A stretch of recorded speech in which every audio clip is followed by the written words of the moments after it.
একদিন মাটির ভিতরে হবে ঘরে মনা আমার, কেন বন্ধু দালান ঘর?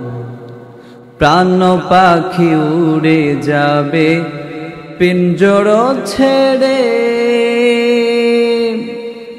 ধরা দমে সবই রবে তুমি যাবে চলে।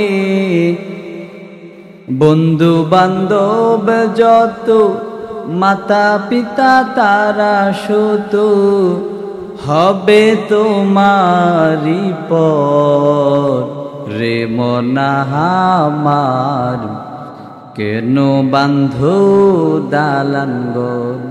একদিন মাটির ভিতরে হবে ঘর রে মনা আমার, কেন বান্ধো দালান ঘর?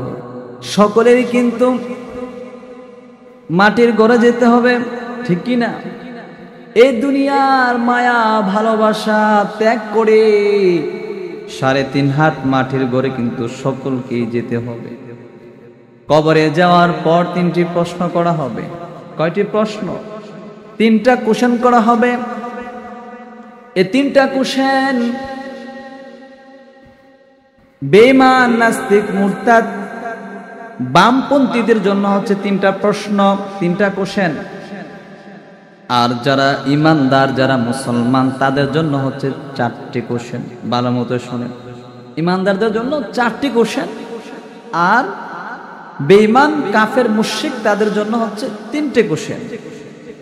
কবরে যাওয়ার পর ইমানদারকে যখন কবরে রেখে ইমানদার ব্যক্তির যখন আত্মীয় স্বজন চলে আসবে, 40 কদম অতিক্রম করার পর ফেরেশতা আসবে।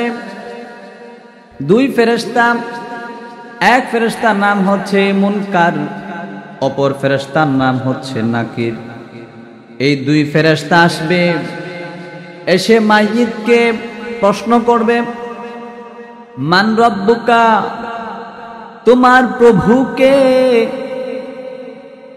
ইমানদার ব্যক্তি জবাব দিবে, আমার রব হচ্ছে আল্লাহ।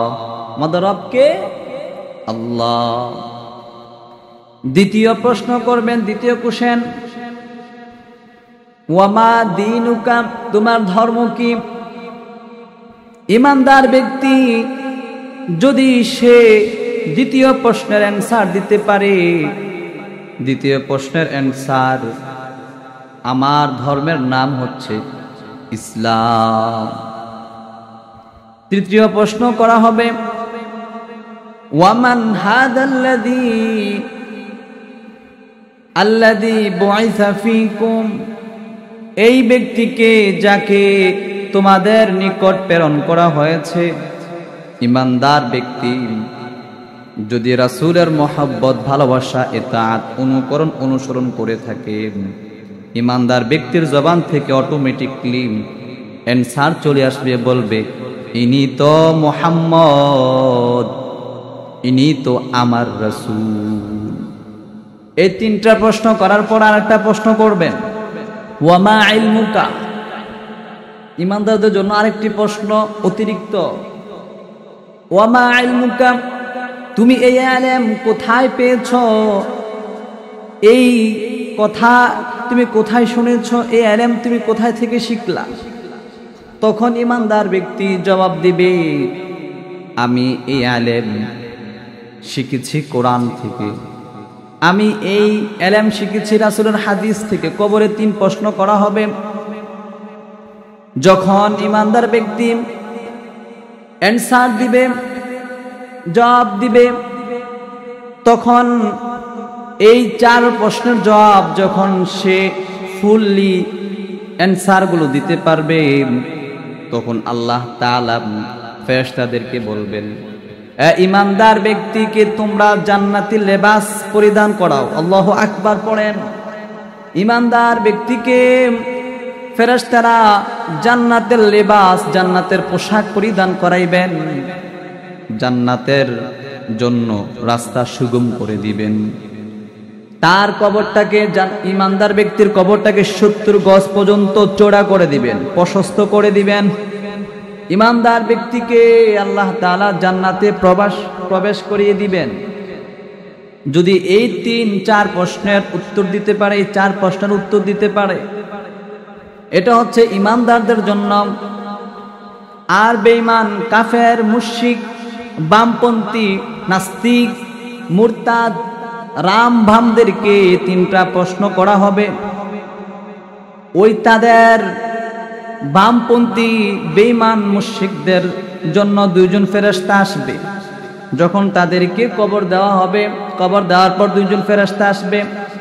ওই 2 ফেরেশতার বিবরণ কি? আসওয়াদানে আরজকানে, 2 জন কালো ফেরেশতা আসবে। তাদের চোখগুলো অনেক বড় বড় হবে। বেঈমান, কাফের, মুশরিক, নাস্তিক, মুরতাদ তাদেরকে প্রশ্ন করা হবে। প্রথম প্রশ্ন, প্রথম কোশ্চেন, মান রব্বুকা, তোমার প্রভুকে? ওই নাস্তিক বলবে, আমার তো কোনো প্রভু টভু নাই, আমি তো দুনিয়াতে প্রভু হিসাবে কাউকে মানি না, আমার তো কোনো প্রভু টভু নাই।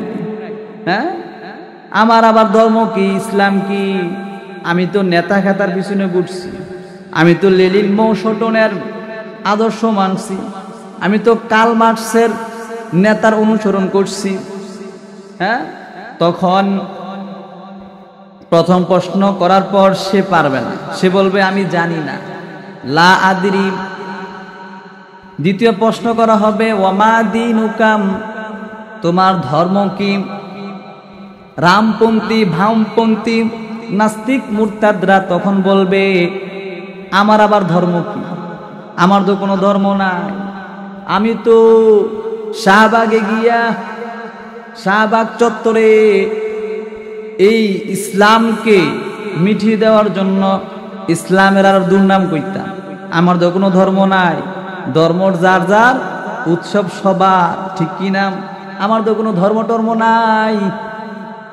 তৃতীয় প্রশ্ন করা হবে, ওমান হাদাল্লাযী বুইসা ফীকুম, এই ব্যক্তিকে চিনো যাকে তোমাদের নিকট প্রেরণ করা হয়েছে? তখন বলবে, আমি তো এই মুহাম্মদের আরো বেশি বিরোধিতা করতাম, আমি তো এই মুহাম্মদের সমালোচনা বেশি করতাম, মুহাম্মদের পরিবারকে নিয়ে কটূক্তি করতাম, মুহাম্মদকে গালিমন্দ করতাম, আমার তো কোনো আল্লাহ খোদা নাই, দিন ধর্ম নাই, আমার তো কোনো নবী নাই। তখন ফেরেশতারা বলবে, রাখ, 3 প্রশ্ন শেষ, এখনই তোদের সাথে খেলা শুরু। হ্যাঁ, পাইছে এতদিন একটা। ফেরেশতারা বড় একটা হাতুড়ি নিবে, হাতুড়ি নিয়ে এই যে মার শুরু হয়ে গেল, হাতুড়ি নিয়ে তখন জাহান্নামী ব্যক্তিকে আল্লাহ তাআলা তখন ফেরেশতাদেরকে অর্ডার করবেন যে এই জাহান্নামী ব্যক্তিকে তোমরা জাহান্নামে নিয়ে যাও। তাহলে বেঈমানদের জন্য প্রশ্ন 3টা, আর জান্নাতি ব্যক্তির জন্য প্রশ্ন কয়টা?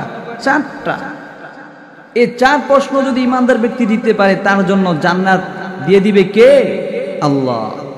আর যদি বেঈমানদের জন্য প্রশ্ন 3টা, এই 3 প্রশ্ন জবাব যদি বেঈমান, মুশরিক, বামপন্থীরা যদি না দিতে পারে, তাদের জন্য জাহান্নাম নির্ধারণ করে দিবে কে? এই জন্য আমরা সকলে কবর যে যাব, কবরটা কিনে একটু চিন্তা করি না।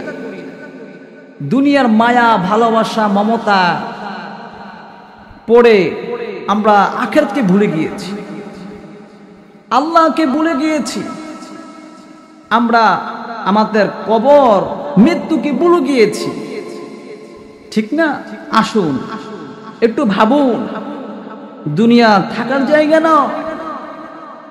দুনিয়ার মায়া মমতা ত্যাগ করে একদিন সকলকে কবরে যেতে হবে, ঠিক কি না? এজন্য কবরে যাওয়ার জন্য কবরের সামানা তৈরি করেন, কবরের জন্য প্রস্তুতি নেন। কখন, কোন টাইমে, কোন সময় আপনার মৃত্যু চলে আসবে মসজিদের মাইক থেকে আপনার জন্য, মসজিদের মাইক দিয়ে আপনার অ্যালার্ম চলে আসে, আপনি নিজেও বলতে পারবেন না। কথা ঠিক কি না? এই জন্য মসজিদের মাইকে আপনার নাম ঘোষণা হওয়ার আগে আপনি কবরের সামানা তৈরি করেন, কবর যেন প্রস্তুতি হন, কখন যেন মৃত্যুর ডাক মসজিদের মাইক থেকে চলে আসে। ঠিক কি না? একই দিন সবারই নাম মসজিদে হবে এলান, একই দিন সবারই নাম মসজিদে হবে এলান। তৈরি থেকো তৈরি রেখো